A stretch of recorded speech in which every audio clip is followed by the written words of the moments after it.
Behind Stagecoach Pass, at the center of the dirt trail where Billy and Fred lung, around an endless stream of screaming children, stands a mountain. It's a tiny mountain. Well, maybe mountain is too generous a word for it.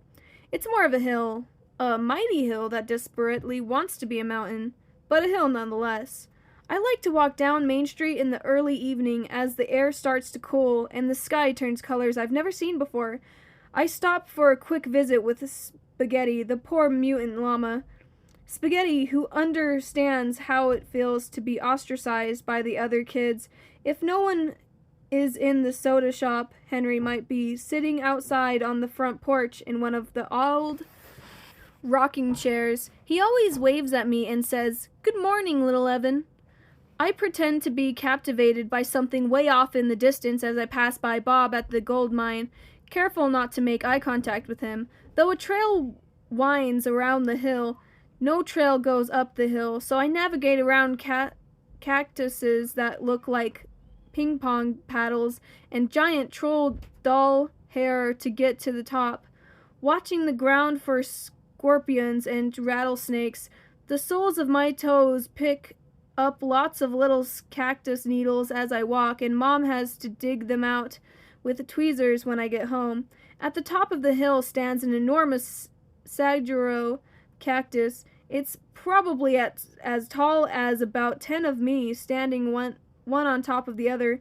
It has 7 impressive arms reaching up to the colorful evening sky. Show off. Dad says the saguaro is likely over 200 years old. He had to Google saguaros to find that out. I like to sit on the hard desert dirt and think of all the things that have happened in this saguaro's life. It stood there when Stagecoach Pass was built 60 years ago, and when Arizona became a state over 100 years ago. It stood there as the Civil War raged on, and the other side of the country, when women were finally granted the right to vote, and when Martin Luther King Jr. gave his "I Have a Dream" speech.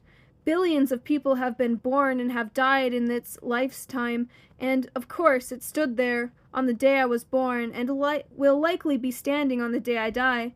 I am an entirely insignificant event in the life of this cactus.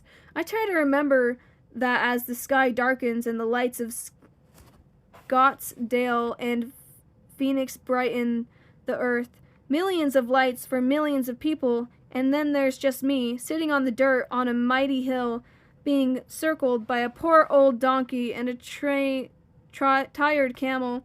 So after all, did it really matter what the kids at school didn't talk to me? That they probably wished I wasn't there, making them feel uncomfortable?